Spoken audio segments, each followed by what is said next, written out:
Donc, Apocalypse chapitre 1, on continue notre pèlerinage dans ce livre différent, dans ce livre spécial.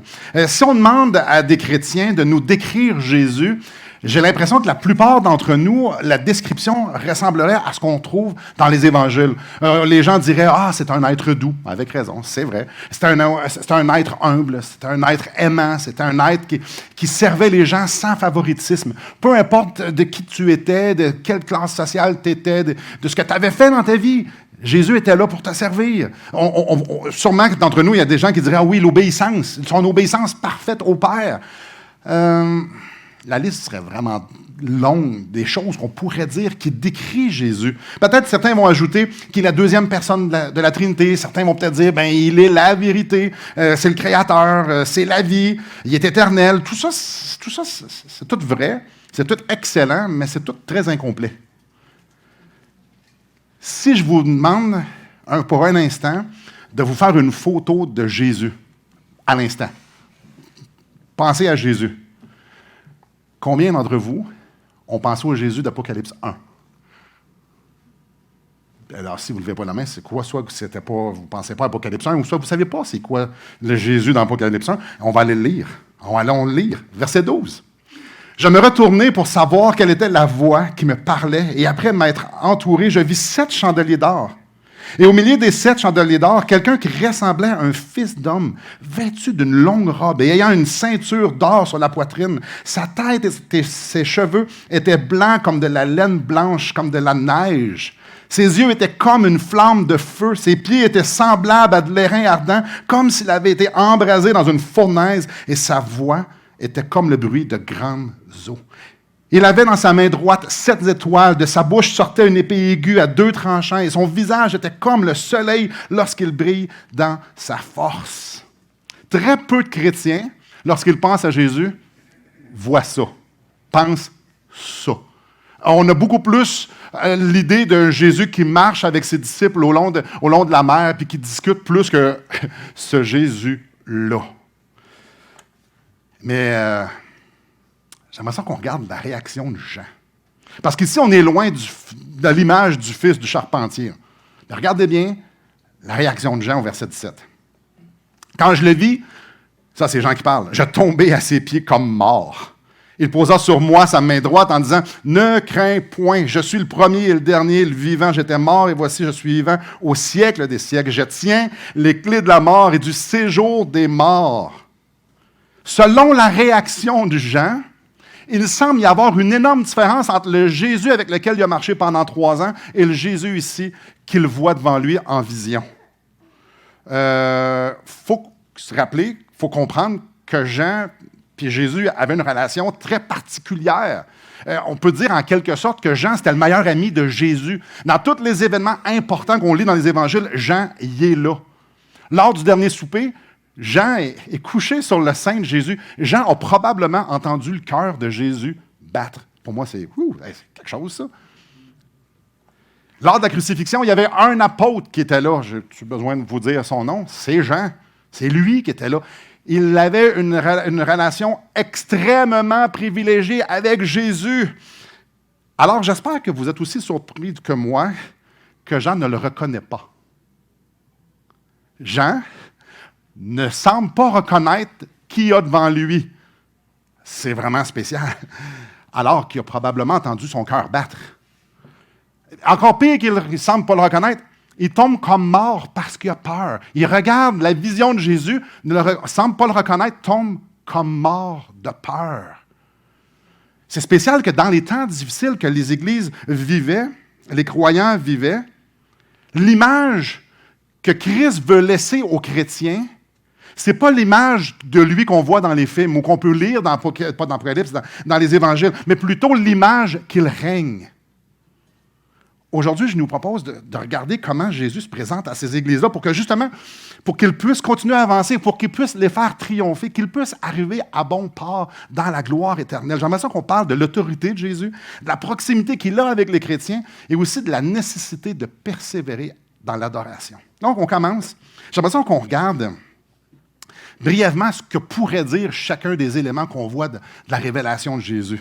Puis le but, c'est pas qu'on ait une photo. Il y a plusieurs photos qui sont dépeintes et tout ça. Mais le but, c'est pas d'avoir une photo ici. C'est pas ça. Le but, c'est de savoir c'est quoi le lien entre la révélation du chapitre 1 puis ce qu'il va dire aux 7 églises au chapitre 2 et au chapitre 3. Alors, on lit au verset 13 qu'il est au milieu de 7 chandeliers d'or. Le verset 20, on va le lire. Le mystère des 7 étoiles que tu as vues dans ma main droite, qu'on va voir tantôt, et les 7 chandeliers d'or, les 7 étoiles sont les anges des 7 églises, et les 7 chandeliers sont les 7 églises. Donc, le verset 20 nous indique que les 7 chandeliers, c'est les 7 églises. Les 7 églises auxquelles Jean va écrire, chapitre 2, verset 3. Et le fait que Jésus soit au milieu d'eux indique clairement que Jésus n'est pas absent. Et ça, combien c'est rassurant. Jésus, il est là. Il est au milieu de ces 7 églises. Il est là. Il est là au milieu de nous. Il est là. Jésus n'est pas un Dieu absent, n'est pas un Dieu loin dans le ciel. Jésus est là. Il est là dans l'obéissance, comme on va le voir. Il est là aussi dans la désobéissance. Il est là quand ça va bien, il est là quand ça va mal. On va le voir dans chapitre 2 et 3. Jésus est là. On le voit qu'il ressemble à un fils d'homme. C'est spécial. Un fils d'homme, c'est un être humain, c'est nous.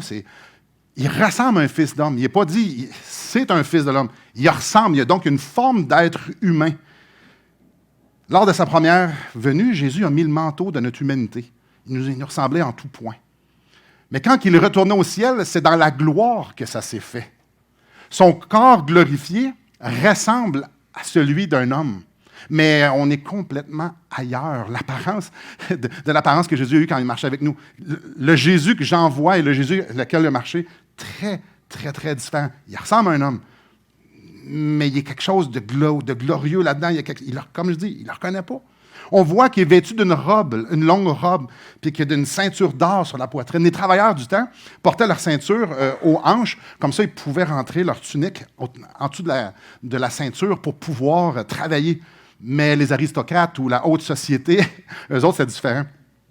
Eux autres, ils le mettaient sur la poitrine. Ils mettaient cette ceinture-là sur la poitrine pour démontrer leur dignité, pour démontrer que c'était du monde important. Donc, il fallait que ça soit bien à la vue. En or, on parle de très, très, très haute dignité. On voit ici, dans la Révélation, que sa tête et ses cheveux sont blancs. Dans la culture ancienne, les cheveux blancs, ça l'indiquait pas mal la même affaire qu'aujourd'hui. Ça expliquait l'accumulation de la sagesse que l'expérience de la vie donne. Les années d'expérience, ceux qui ont des cheveux blancs ne sont pas nés hier. Ils ont vécu plein de choses, ils ont vécu des expériences, et dans ce temps-là, ça représentait la sagesse. Même, il y a un sens de dignité là-dedans, parce que les anciens qui gouvernaient les villes, ils étaient hauts en dignité, et la plupart, ils avaient des cheveux blancs. On voit Jésus, avec ses yeux étaient comme une flamme de feu. Cette expression-là semble indiquer qu'il y a une capacité de juger avec droiture les inclinaisons du cœur. On lit que ses pieds sont semblables à de l'airain ardent. Dans le monde ancien, les pieds démontraient la direction que quelqu'un prenait dans sa vie. Puis l'airain ardent embrasé dans une fournaise représente la pureté. Alors l'image d'ici, c'est que Jésus avance sur un chemin de droiture, un chemin de vérité et d'intégrité. On lit que sa voix, c'est comme un bruit de grandes eaux. C'est l'idée ici que lorsqu'il parle, c'est puissant. Pensez aux chutes Niagara. Pensez aux chutes Montmorency, mais pas de loin. Pensez à être en dessous. Le bruit. Imaginez avec un petit canot, là, vous allez en dessous des chutes Niagara, ou non, juste au pied, le bruit que ça fait. Le bruit de grandes eaux. Quand Jésus parle, c'est puissant. On le sait, il a mis en existence toute chose par sa parole. Il soutient toute chose par sa parole. Quand Jésus parle, c'est puissant. Dans sa main, on voit qu'il y a 7 étoiles. Dans la Bible, la main droite indique la puissance et l'autorité. Tenir quelque chose implique acquérir, garder, préserver. Le verset 20, on l'a lu tantôt, nous a indiqué que les 7 étoiles, ça nous parle des anges. Donc, aussi puissants et extraordinaires que les anges sont, Jésus les tient dans sa main. Je sais pas pour vous, mais je trouve l'image quand même assez forte. Parce que les anges, on va les voir tout au long du livre d'Apocalypse, puis on peut le voir si on va lire d'autres passages dans l'Ancien Testament, que les anges, c'est extraordinaire, c'est des anges, c'est des êtres puissants et tout ça. Jésus les a dans sa main. L'image, c'est une image de règne, d'autorité, de puissance. On lit que de sa bouche sort une épée aiguë à 2 tranchants. L'épée, c'est une image de jugement. C'est lui qui juge. C'est lui le juste juge. C'est lui qui prononce les jugements. On lit que son visage est brillant comme le soleil. Ça fait référence à sa gloire. Donc, comme j'ai dit, tous ces éléments-là ne sont pas là pour nous dire « OK, c'est à ça qu'il ressemble ». Le but n'est pas de dresser un portrait, une photo. En fait, chacune de ces caractéristiques-là pointe à la gloire, à l'autorité, au règne, à ses jugements, ou des fois les trois ensemble. C'est là le but. Donc, c'est spécial parce que juste avant Apocalypse, en fait, au début d'Apocalypse, je veux dire, c'est pas la fragilité de son humanité qui veut qu'on se souvienne, qui veut qu'on se rappelle dans les temps difficiles. Non, non, non. Ce n'est pas non plus le genre de conversation que les disciples ont eu, je l'ai dit tantôt, qui marchaient, posaient des questions avec Jésus. Non, non, c'est pas comme ça que ça s'en va. Jésus va rencontrer ces églises et il se présente d'une autre façon. Il se présente en tant que Dieu éternel. Il se présente avec toute l'autorité que Dieu peut avoir et toute la gloire qu'il a. Il prend parole pour parler à ses églises, pour parler à ses chrétiens, à ses disciples. Alors, on voit l'autorité, on voit la gloire pour bien comprendre le message qui s'en vient aux 7 églises. Si devant la révélation de Jésus, Jean tombe comme mort, donc ce qu'on vient de lire, Jean l'a vu, comme j'ai dit tantôt, il n'a pas vraiment reconnu Jésus, puis il est tombé comme mort parce qu'il avait peur. C'est important dans notre tête qu'on doit ajouter, qu'il doit y avoir une transition. Jésus des évangiles, 100%. Ah oui, 100%. Jésus dans l'Ancien Testament, 100%. Jésus dans l'éternité passée, 100%. Jésus d'Apocalypse, chapitre 1, aussi 100%.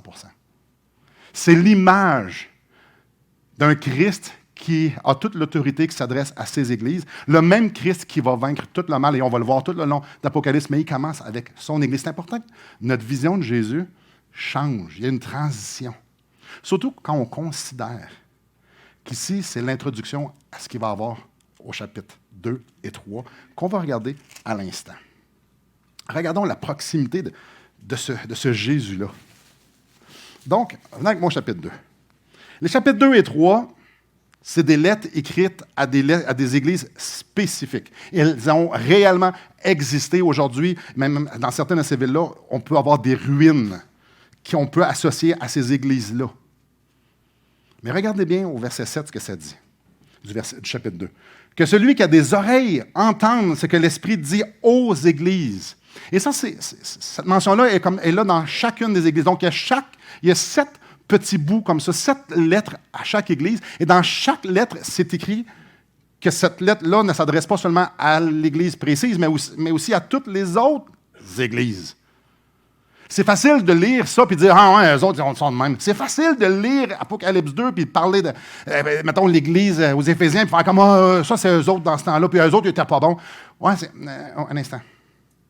Ces lettres-là doivent être comprises comme pouvant s'adresser à n'importe quelle église, à toutes les églises, à nous. Donc, l'idée ici, c'est que le Seigneur nous indique ce qui lui plaît et ce qui lui déplaît dans la façon que les chrétiens dans les églises se gèrent, ou plutôt adorent. Alors, quand on regarde, on va regarder ça ici, puis si vous l'étudiez à la maison, parce qu'on va juste le survoler, c'est important de pouvoir s'examiner. Puis de dire, attends un petit peu, ça s'adresse aux églises, oui à eux, mais aussi aux autres. Donc, il y a peut-être des éléments là-dedans que je devrais m'examiner. J'attire votre attention maintenant au verset 2. En fait, sur 7 versets. Chapitre 2, verset 2. Je connais tes œuvres. Chapitre 2, verset 9. Je connais ton affliction. Verset 13. Je sais où tu demeures. Je sais que là est le trône de Satan.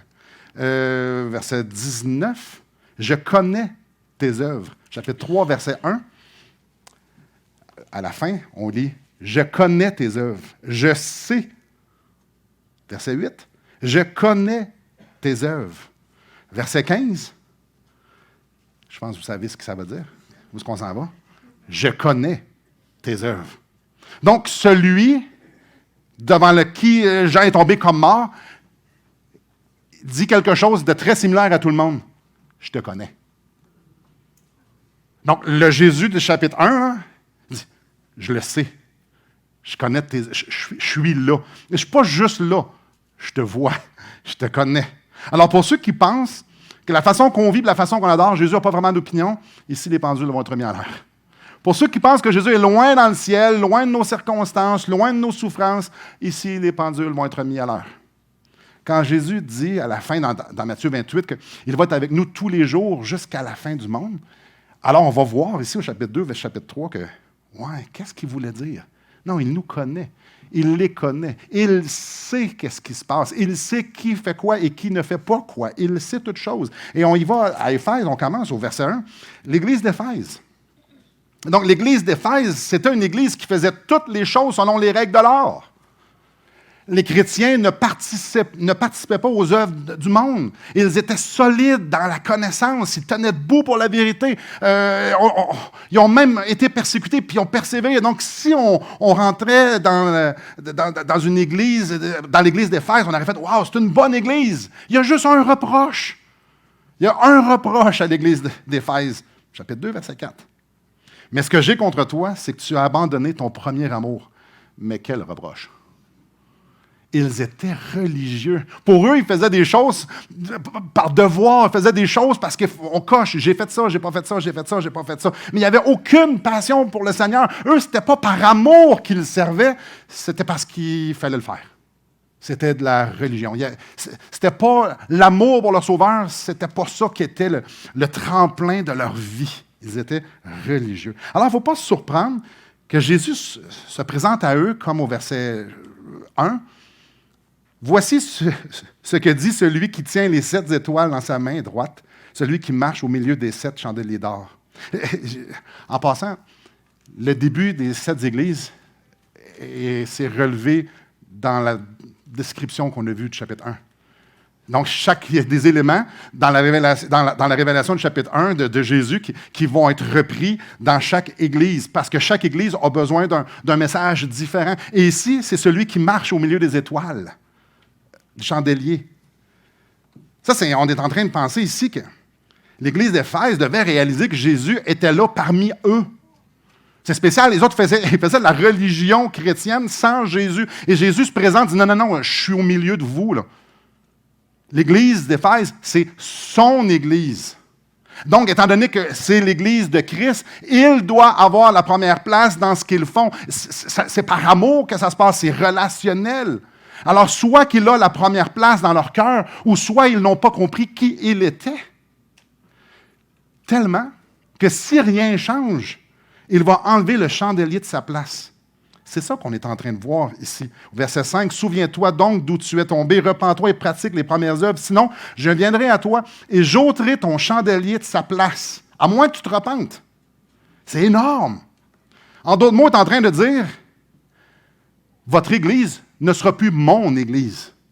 Changez, c'est énorme ce qu'il est en train de dire. Si vous ne vous repentez pas, c'est parce que vous n'avez pas compris qui je suis. Là, on parle des individus, des chrétiens, une Église comme nous autres. L'Église n'avait pas de passion pour Jésus. Puis Jésus est clair, vous changez ou je vais mettre fin à la mascarade. Et là, c'est Jésus du chapitre 1 qui parle. Deuxième Église, on va voir verset 8, Smyrne. L'église de Smyrne, c'était une des 2 églises qui n'a pas de reproche. Il y a 5 églises avec des reproches, 2 églises sans reproche, et elle, c'est l'une d'entre elles. En fait, c'est des encouragements. Cette église-là était dans l'affliction. Jésus veut les encourager. Jésus veut leur dire qu'il est là pour eux. Alors, il va se présenter. Voici ce que dit le premier et le dernier, celui qui était mort et qui est revenu à la vie. Il se présente comme celui qui est en contrôle du passé, du présent et du futur. Celui qui peut vaincre la mort, celui qui règne sur la mort. Les habitants de Smyrne se vantaient que Smyrne, c'était la ville la plus extraordinaire, plus de l'Asie. Jésus leur dit, faites-vous-en pas, c'est moi qui règne. Faites-vous-en pas, c'est moi qui règne. Puis regardez au verset 10, ne crains pas.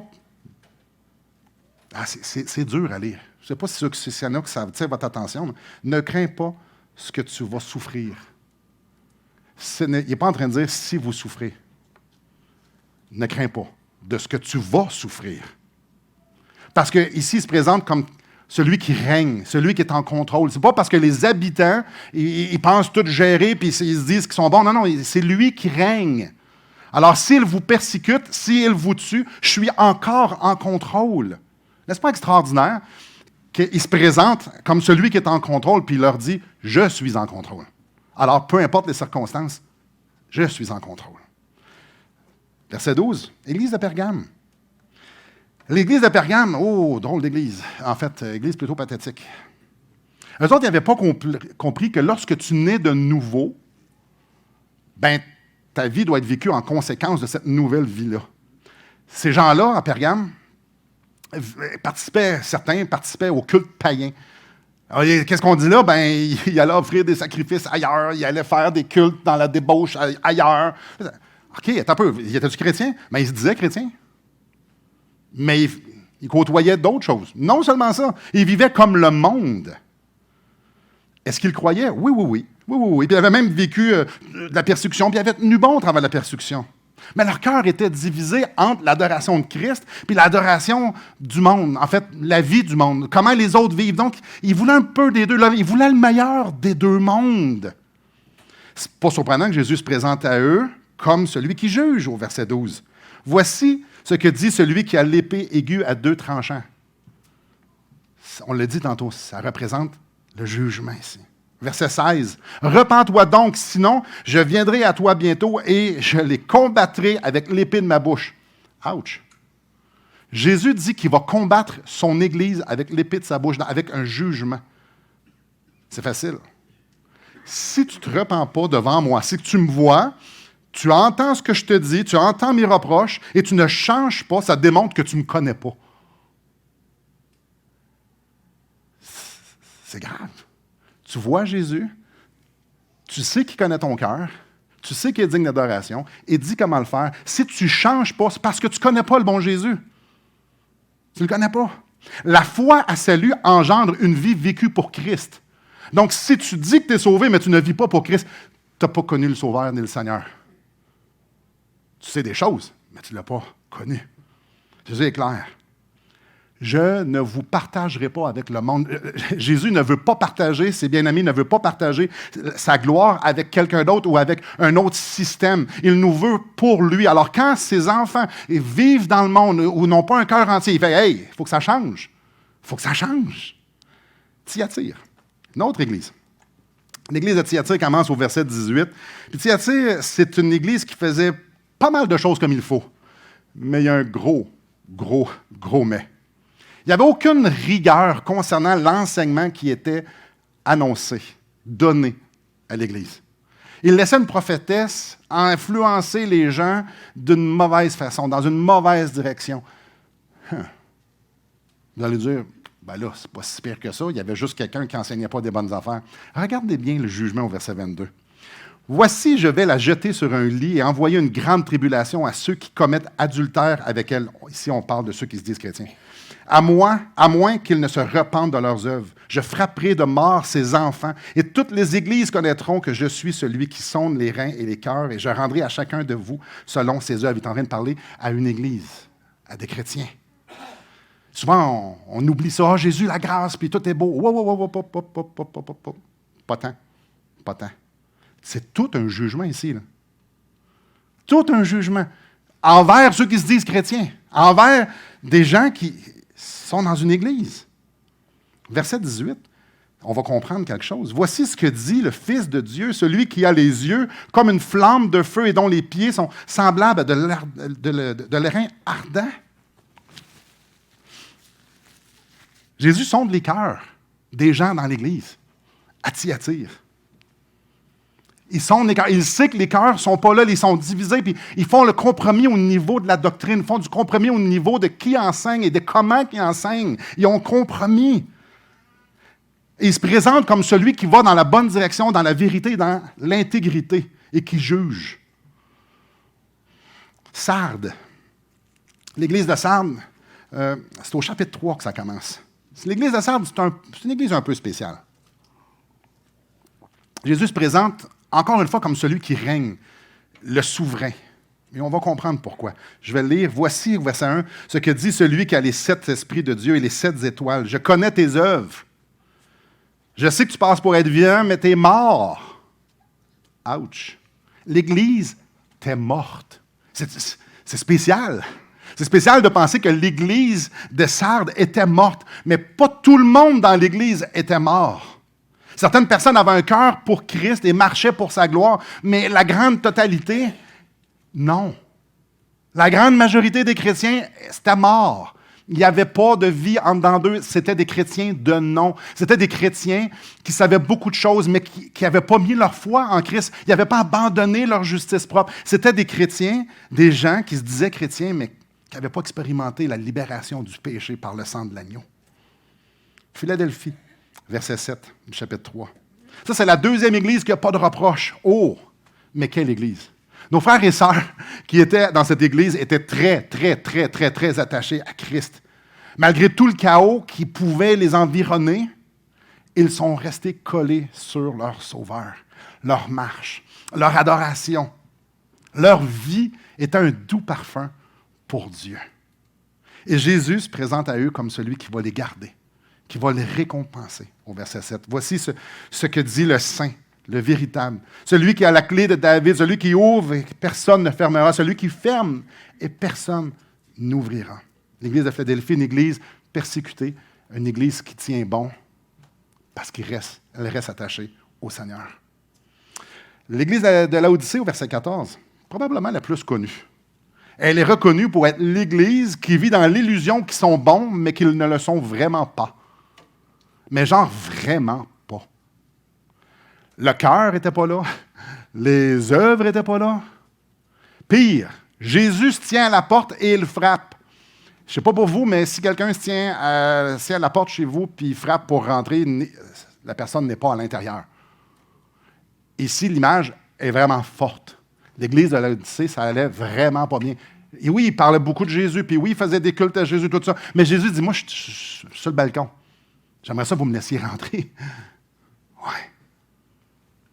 Jésus n'était pas dans l'Église. C'est pour ça qu'il se présente comme étant celui qui règne et celui qui juge. Au verset 14, voici ce que dit l'Amen, le témoin fidèle et véritable, le principe de la création de Dieu. C'est lui qui juge. Et il dit, ça va vraiment pas bien à Laodicée. Juste pour nous rappeler, c'est quoi une Église? Une Église, ce n'est pas une institution. Souvent, on dit, on s'en va à l'Église. Ce matin, vous êtes venus à l'Église. On va dire, on se rassemble dans l'Église. Parce qu'on a l'impression que ça, c'est l'Église. Ou bien non, l'institution, l'Église baptiste de Charlebourg, ou n'importe quelle Église, ça, c'est une institution. Donc, je me suis rattaché à une institution. Non, mais ce n'est pas ça du tout. Quand, dans tout l'enseignement du Nouveau Testament, l'Église, c'est constitué de gens. La matière première, c'est des âmes vivantes que Christ a sauvées. C'est la seule chose. Le bâtiment, c'est un local où ce que l'Église se rassemble. C'est tout. C'est tout. C'est tout. C'est tout. Alors, ici, on vient de voir 7 petits messages. On les a vus c'est un survol d'un survol, là. Mais il y a quatre choses qu'on peut retenir, et j'aimerais ça qu'on puisse y réfléchir un instant. 4 choses qu'on retient à la lecture de ces 2 chapitres-là. C'est que les pécheurs ont une énorme propension à se détourner de l'adoration de Christ.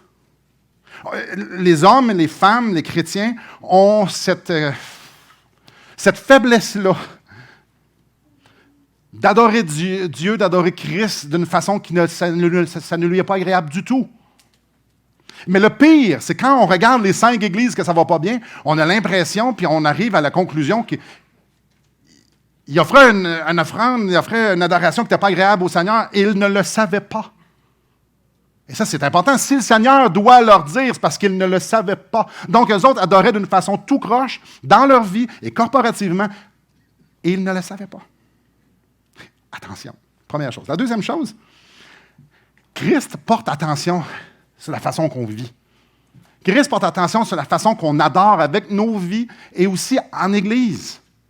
Christ porte attention au genre de cœur qu'on a. Ce n'est pas parce qu'on fait tous les mouvements ou les activités que nécessairement le cœur est là, et ça donne que Christ connaît, sait le cœur.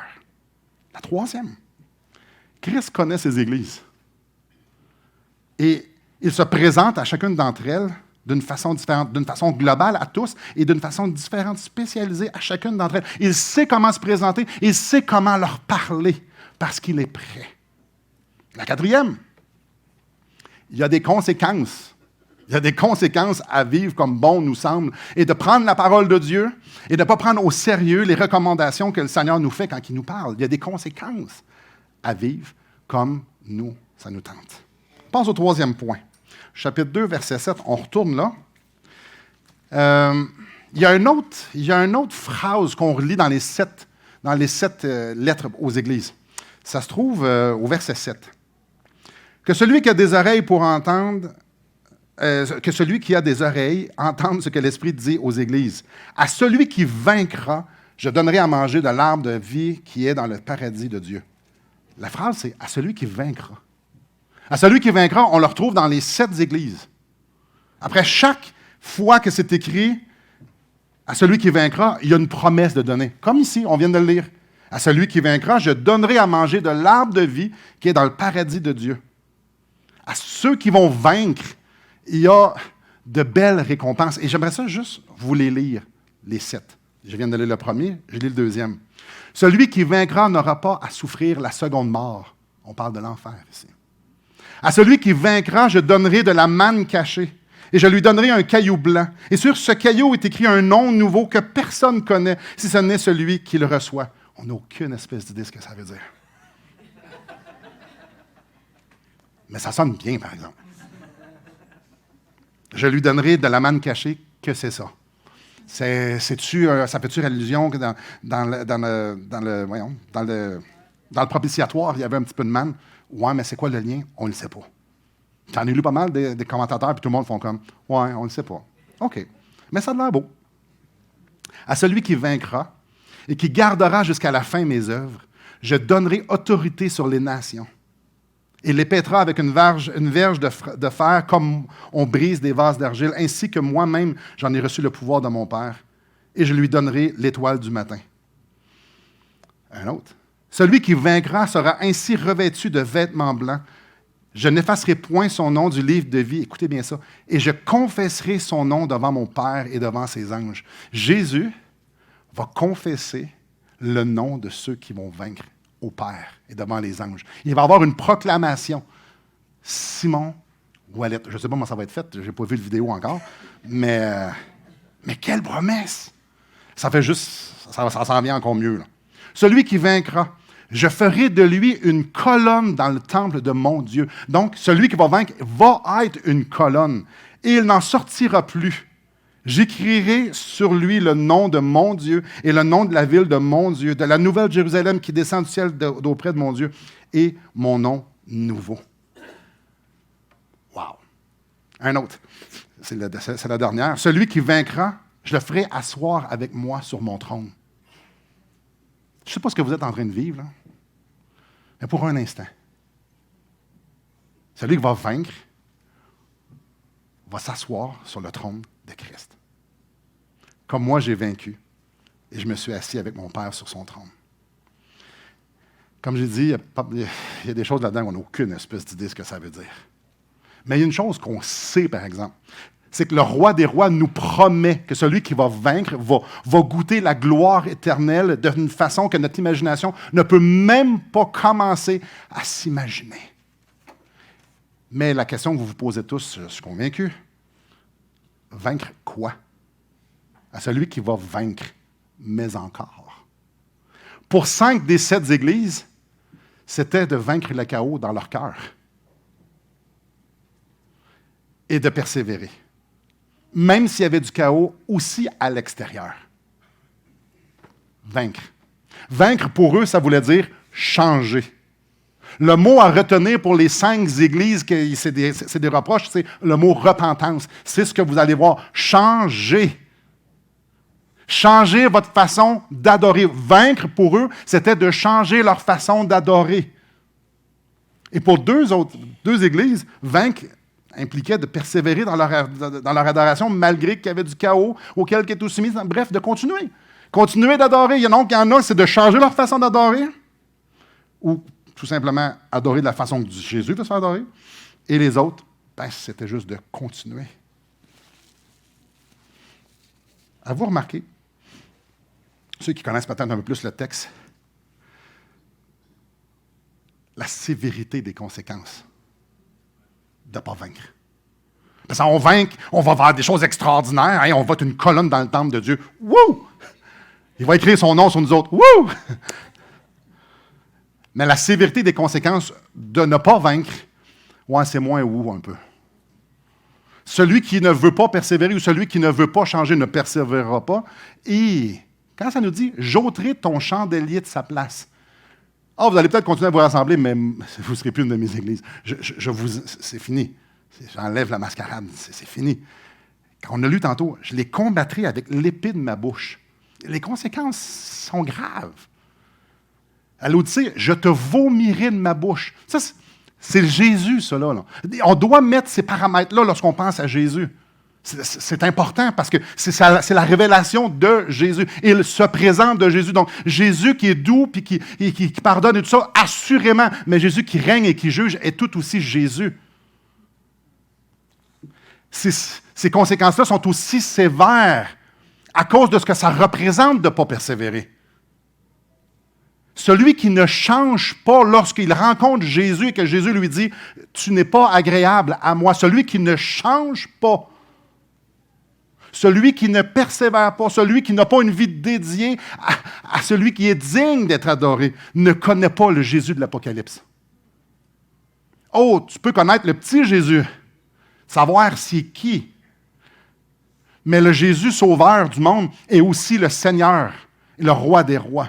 Celui qui juge. Si devant le roi des rois, tu ne plies pas le genou et tu ne te soumets pas et que tu ne veux pas changer ta façon de faire, tu ne connais pas Jésus.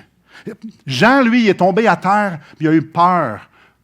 Il était mort de peur devant celui qui a marché avec lui pendant 3 ans de temps. Alors nous, qu'on ne l'a jamais vu, lorsqu'on lit ça puis qu'il nous dit « Voici », ça devrait changer. Ça ne devrait pas nous laisser comme main passée. Non, wow, un instant, là. Non. Connaître Jésus d'Apocalypse 1. Le chapitre 1 met clairement la table pour ce qui va se passer au chapitre 2 puis au chapitre 3. Clairement. La révélation de Jésus au chapitre 1, il met la table de ce qu'il a à dire aux chrétiens. Il se présente. Le Jésus qui est venu sur la terre, maintenant, il est dans sa gloire. Et maintenant, on va l'adorer d'une autre facette, avec une autre facette. Il nous présente une nouvelle facette de sa face, de son être, pour qu'on puisse encore mieux l'adorer. Il se présente pour que l'histoire de l'Église puisse avoir un impact, pour que sa révélation puisse avoir un impact. Donc, Jésus, ce n'est pas juste un sauveur qui nous laisse rentrer au ciel parce qu'on a fait une petite prière. Ou bien non, Jésus, ce n'est pas juste qu'il nous laisse rentrer au ciel parce qu'on est dans la bonne religion ou parce qu'on est religieux. Non. Il est digne d'adoration et il est digne de nous dire comment il veut se faire adorer. Et il nous demande que notre vie entière pointe à lui. Et là, je nous ramène à ça, nous autres ici, à matin. Là. Il nous connaît. Et on devrait trembler à cette idée-là. Il nous connaît. Il sait. Globalement, corporativement, l'Église baptiste de Charlesbourg, toutes nous autres ensemble, et individuellement, il nous connaît. Il sait ce qui se passe dans notre tête le mardi à 15h17. Il le sait. Il le sait les fois où est-ce qu'on a manqué patience, où est-ce qu'on s'est inquiété. Il sait tout à propos de nous. Il le sait. Il le répète à chacun d'entre eux. Aux 7 églises, je te connais. Je te regarde. Je sais t'es qui. Le Jésus du chapitre 1 me regarde moi. Te regarde toi. Il est parmi nous. Il est là. Il est au milieu des églises, de ces églises. Et il les connaît. Et il le sait. Et sa sévérité n'est pas juste pour les autres. Mais Simon, on est sous la grâce. Oui, justement, on est dans l'Apocalypse. Sa sévérité n'est pas juste pour les autres. Parce que quand un enfant met sa main sur un rond de poil qui est rouge, qu'est-ce qu'on fait? Je vais être gracieux avec toi, vas-y. Non. Non, je vais y faire la grâce, je vais tirer le plus fort, toute la force nécessaire sur son bras pour pas qu'il se brûle. C'est ça, la sévérité, c'est ça, la grâce. La grâce. La grâce que Jésus manifeste en ramenant ses enfants à lui. En les amenant à une place où on va pouvoir être de meilleurs adorateurs. Apocalypse commence par un sauveur qui dit à ceux qui le suivent, « Mes yeux sont sur toi. » Et Jean tombe à terre. Parce qu'il a peur. Oh, il a peur. Et il leur dit, en résumé, « Je suis là devant toi, tu vas vivre en conséquence. Tu regardes ma bonté, ma gloire, vis en conséquence. Adore-moi en conséquence de qui je suis. Si tu vis en conséquence de qui je suis, je vais te faire triompher. Mais si tu ne vis pas en conséquence de qui je suis, tu ne sais pas qui je suis. Tu n'as pas compris. Tu as besoin de te repentir. Et tu as besoin de me donner la place que je mérite d'avoir dans ta vie. Le triomphe de Christ est là. C'est par lui. C'est par sa puissance éternelle et sa proximité avec nous qui va nous apporter à bon port. C'est alors qu'on répond à sa révélation et à ses commandements, qu'on reste attaché à lui, qui va manifester la vie en nous pour qu'on puisse rester à côté, rester collé sur la croix. Même si on est une bande de tout croche, puis on est une bande de tout croche, ça n'a pas d'importance parce que Christ a sauvé des tout croches. Christ a sauvé des pécheurs. Christ a sauvé les gens qui n'étaient pas capables de rien faire d'eux autres mêmes. Christ savait très bien qui on était. Alors, c'est pour ça qu'il nous a sauvés. C'est pour ça qu'il nous a donné sa puissance, le Saint-Esprit, pour qu'on puisse justement aller à lui. Alors, la persévérance, c'est la chose la plus importante. C'est ça qui nous fait triompher. Alors, vaincre le chaos en dedans et vaincre le chaos à l'extérieur, continuer à persévérer dans l'adoration que lui, il veut, avec des vies de plus en plus consacrées, c'est ça qui nous fait persévérer. Et c'est lui qui le manifeste en nous. En conclusion, si Jésus nous adressait une lettre à nous, l'Église, ça ressemblerait à quoi? Ah non, attendez un instant. L'Église, j'ai dit qu'elle était constituée de gens. Si Jésus t'écrivait une lettre, m'écrivait une lettre. Si Apocalypse 4, c'était la lettre à Simon, et où mettez votre lettre, votre nom, elle dirait quoi, la lettre? Celui qui voit, celui qui nous connaît, celui qui ne veut pas nous partager, celui qui désire qu'on le place sur le trône de notre vie, ce serait quoi qui nous dirait, qui vous dirait, qui me dirait? Simon,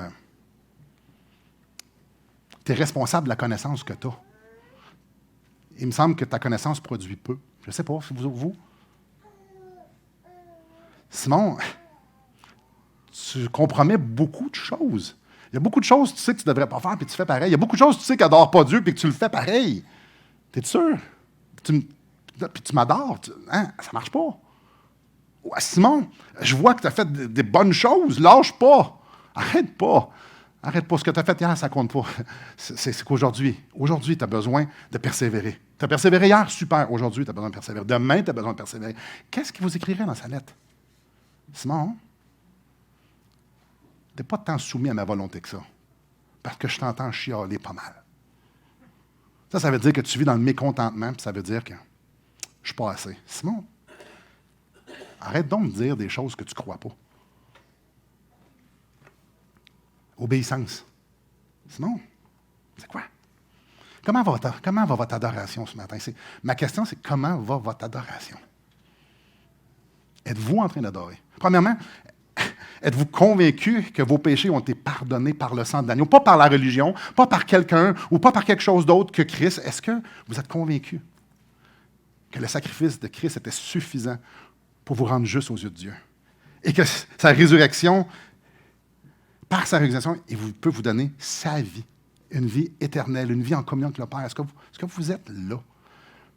Parce que je pourrais vous présenter, et ceux qui sont ici, qui me connaissent bien, puis ceux qui ça fait longtemps dans l'Église, ça, vous l'entendez pratiquement tous les dimanches. Mais maintenant, je peux juste vous présenter ce Jésus-là sans vous présenter le Jésus d'Apocalypse 1. Parce que quand tu dis, oui, je veux être sauvé, ça l'inclut aussi, je veux que Jésus soit mon Seigneur. Parce que si tu veux juste être sauvé puis tu ne veux pas Jésus sauveur, tu n'as pas compris c'était qui? Le roi des rois, le Seigneur des seigneurs. Comment va votre adoration ce matin? Comment va votre adoration? Devant le Seigneur que Jean a vu, est-ce qu'il y a des choses que vous ne voulez pas vous débarrasser? Répondez-moi pas. Est-ce qu'il y a des compromis que vous voulez garder? Là, vous avez Jésus devant vous, là.